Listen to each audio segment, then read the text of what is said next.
Hey, this is Yogesh Reddy with the Fits on the Go blog.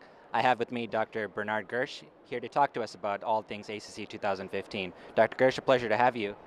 What do you think is the most interesting thing you've heard of or expecting to see here at ACC? I think coming from the Minnesota winter, the weather here has been clearly the best part of the entire meeting.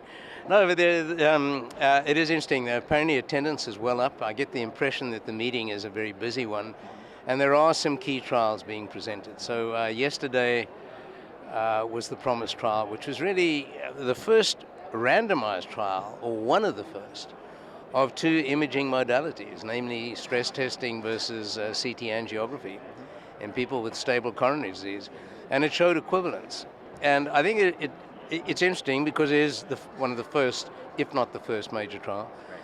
It's also interesting in that the perception I get is people are really saying, is the glass half empty or half full? So a number of the comments made were that this shows that CT angiography has no place, or it's unnecessary, or it's overutilized.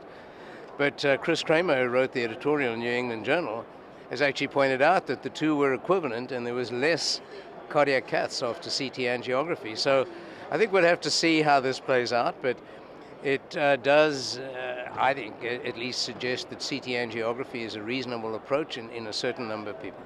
So that was that trial. The next big trial was obviously PEGASUS. And again, I think the glass is half empty or half full. So this was 2 doses of ticagrelor over a 2-year period versus placebo. And I'm not sure what you thought of the results. Clearly there was efficacy, and clearly there was bleeding. So again, I think when it comes down to antiplatelet therapy, we're left with the situation that we have to individualize therapy. I put patients on, all of them, on dual therapy for 6 months, and if they've had no event and they don't bleed, then I'd go on for another 6 months, and if they still have had no ischemic event or no bleeding, I then talk to them about the DAP trial and say, should we continue for another year? So I think PEGASUS was interesting. 2 very clear signals, efficacy and bleeding.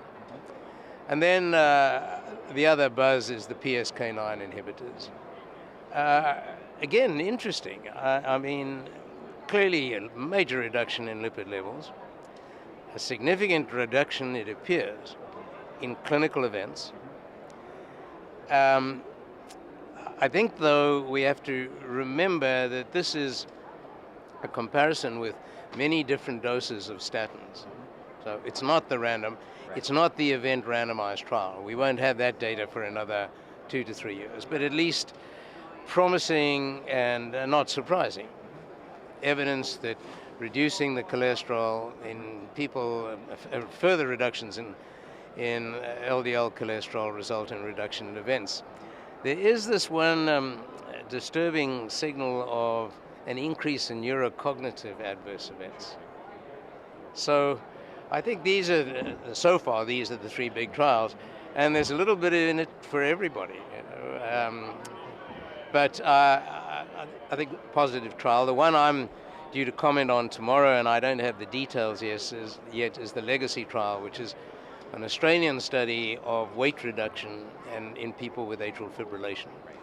And I have no idea yet what they're going to say, but if I look at their previous paper in JACC about a year ago, there was a significant reduction in the recurrence of atrial fibrillation after radiofrequency ablation in the weight loss group. Of course, I like this trial because we at Mayo, and I and others, have been writing for years about this in terms of hypothesizing the concept that obesity is very much playing a pivotal role in the epidemic of atrial fibrillation. So it's in a way nice to see this hypothesis, I think, truly vindicated. But I don't know the details of that trial yet. But I think it's a good meeting. There's a lot going on. Thank you so much. So that was a one-line executive summary on all the major trials from Dr. Gersh here at ACC 2015. For more videos, log on to youtube.com/fitsonthego.